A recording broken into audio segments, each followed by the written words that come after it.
इंतजार कर रहे थे इसी दिन का, आज के दिन का, आज के पर्व का, कि यहाँ पर सत्ता को पलटे और कांग्रेस की सरकार।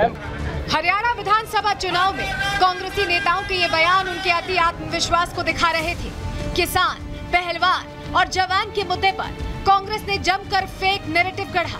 सियासी फैक्ट्री में झूठ की जलेबी छानी गई और उस पर जातिवाद की चाशनी लपेटकर जनता के सामने परोसा गया।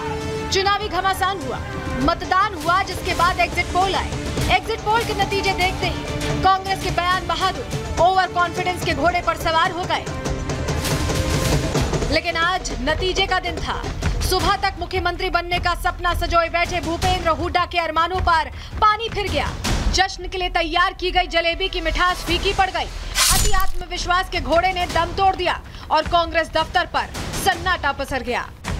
डेटा अपडेट नहीं हो रहा है। जो मेरे पास खबर है, we are touching the majority, Congress is getting majority. Congress Haryana चुनावों के लिए पिछले 1.5 साल से झूठा नैरेटिव गढ़ रही थी। कभी किसान आंदोलन पर झूठ फैलाया तो कभी पहलवानों के झूठे हिमायती बने। केंद्र सरकार को बदनाम करने के लिए भूपेंद्र हुड्डा के बेटे दीपेंद्र हुड्डा ने कमान संभाली। महिला पहलवानों को धरने पर बैठा दिया। राजनीतिक रोटी सेकने के लिए उन पहलवानों के साथ अन्याय का दंगल शुरू किया गया जो प्रतियोगिताओं में जाने के असली हकदार थे। हरियाणा में कांग्रेस औंधे मुंह गिरी तो पहलवानों की आवाज उठाने वाले ब्रजभूषण शरण सिंह सामने आए और सियासी पहलवानों पर जमकर बरसे। अगर हमारा नाम लेकर के वो जीत गई तो बहुत अच्छा है, हम महान आदमी है। कम से कम मेरे नाम में इतना दम तो है कि हमारा नाम लेकर के उनका नैया पार हो गई। लेकिन नैया तो पार हो गई, लेकिन कांग्रेस को तो डुबो दिया। हुड्डा साहब तो डूब गए, प्रियंका जी तो डूब गई, राहुल बाबा का क्या होगा? वो तो जीत गई, लेकिन बड़े सपने सजोए थे हरियाणा को लेकर के। क्या हुआ? वो जहाँ जहाँ जाएगी सत्यानाश ही होगा। पहलवानों का आंदोलन था। इसमें जो पहलवान, कथित पहलवान हैं, ये हरियाणा के लिए नायक नहीं है, ये खलनायक है। और खलनायक ये अपने जूनियर खिलाड़ियों के लिए है। ये लड़ाई जो हम लड़ रहे थे, उन्हीं हरियाणा के बच्चों की हम लड़ाई लड़ रहे थे, जिसको लेकर के इन्होंने एक झूठा नैरेटिव सेट किया, आंदोलन चलाया। कांग्रेस जहां झूठे नैरेटिव के दम पर चुनावी मैदान में थी, वहीं बीजेपी अपने काम और कांग्रेस की आपसी कलह का फायदा उठाने में कामयाब रही। पूरे चुनाव में कुमारी शैलजा और भूपेंद्र हुड्डा के बीच वर्चस्व की जंग दिखी। शैलजा के करीबियों का टिकट कटा तो बीजेपी ने उसे मुद्दा बना लिया। कांग्रेस में दलित नेताओं की कदर नहीं है, ये मैसेज जनता तक पहुंचाने में कामयाबी मिली। खुद प्रधानमंत्री मोदी तक इस पर इशारों में वार करते दिखे। कांग्रेस से सबसे अधिक नाराजगी तो दलित, पिछड़े और वंचित समाज की है। दलित समाज ने भी ठान लिया है, बापू बेटे की राजनीति को चमकाने का अब दलित मोहरा नहीं बनेंगे। सरकारी नौकरियों में हुड्डा सरकार के दौरान खूब रिश्वतखोरी हुई थी। कांग्रेस के कार्यकाल में पैसे और सिफारिश पर ही नौकरियां मिलती थी। यही नहीं, ये नौकरियां भी रोहतक रीजन और जाट बिरादरी के लोगों तक सीमित रही हैं। ऐसे में बीजेपी ने अपने 10 साल के कार्यकाल में बिना भेदभाव के काम करने वाली नीयत वोटर्स के सामने रखने में कामयाबी हासिल की। हरियाणा के मतदाताओं ने फैसला ले लिया है। कांग्रेस को एक बार फिर नकार दिया गया है। जनता ने मोदी की गारंटी पर भरोसा जताया है। Bureau report, Republic Bharat. तो ऐसा नहीं है कि पहली बार राहुल गांधी के नेतृत्व में चुनाव लड़ा गया। बहुत सारे चुनाव लड़े गए हैं और उनकी फहरिस्त इतनी लंबी है उन चुनाव को लीड करने की और हारने की कि आपको बताना वो जरूरी हो गया है। देखिए, सबसे पहले आपको बताएं जो चुनावी गुब्बारा कितनी बार फूटा है, आपको बता रहे हैं। सबसे पहले आपको बताएं कि लोकसभा चुनाव 2024 में हार हो जाती है तो चुनावी गुब्बारा फूट गया।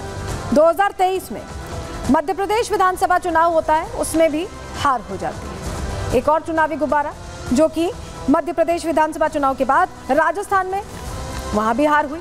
छत्तीसगढ़ विधानसभा चुनावों में भी लीड कर रहे थे राहुल गांधी, पहुंचे थे, मुद्दे बता रहे थे, उस वक्त यात्रा भी कर रहे थे, हार ही हुई।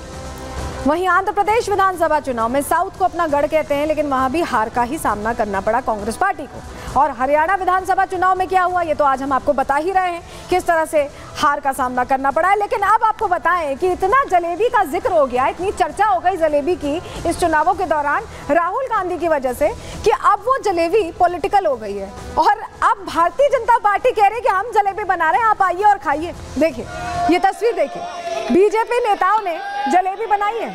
तस्वीर आप ये देख रहे हैं, कार्यकर्ताओं ने मुंह मीठा किया है एक दूसरे का जलेबी खिलाकर, क्योंकि जलेबी एक चर्चा का विषय हो गई हरियाणा चुनाव में। आपको पता होगा गोहाना की जलेबी बहुत फेमस है और अब जलेबी हर जगह हरियाणा में बांटी जा रही है भारतीय जनता पार्टी की तरफ से भी।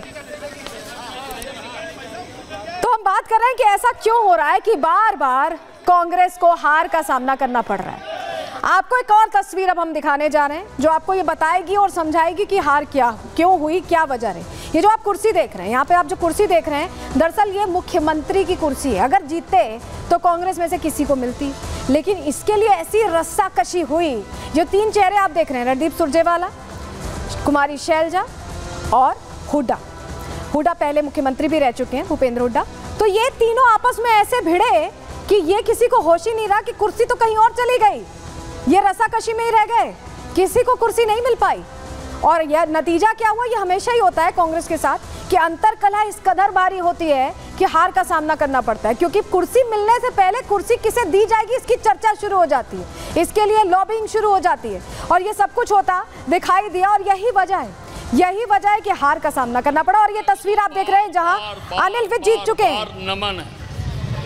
कांग्रेस सुबह से ही जलेबियां बांट रही थी, कांग्रेस सुबह से जलेबियां बांट रही। हाँ, वो राहुल गांधी जी ने नई फैक्ट्री लगाई है, तो आज सुना है कि वहाँ की लेबर भाग गई और दरवाजे खुले नहीं वहाँ के, इसलिए आज थोड़ी सी दिक्कत है। लेकिन अब ईवीएम पे भी सवाल हो रहे हैं सर, ईवीएम पे भी सवाल हो रहे हैं, ईवीएम पे भी सवाल हो रहे हैं। ये हर चुनाव में जब कांग्रेस हारती है, जब जीतती है तब ठीक है सब कुछ, जब हारती है तो ये इनका रोने का स्टाइल है।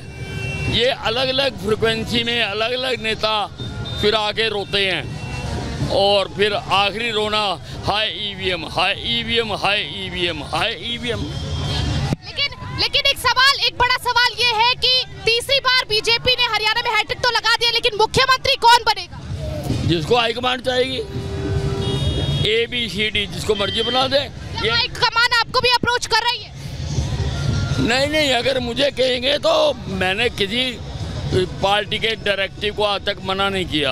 अगर मुझे कहेंगे तो मैं भी इनकार नहीं करूंगा और हरियाणा को हिंदुस्तान की सर्वश्रेष्ठ स्टेट बना के दूंगा। लेकिन अगर नायब सिंह सैनी को बनाते हैं कोई एतराज तो नहीं होगा? नहीं, जो हाईकमांड करे, मुझे तो जहाँ खड़ा कर देगी मैं वहीं से चक्के मारूंगा।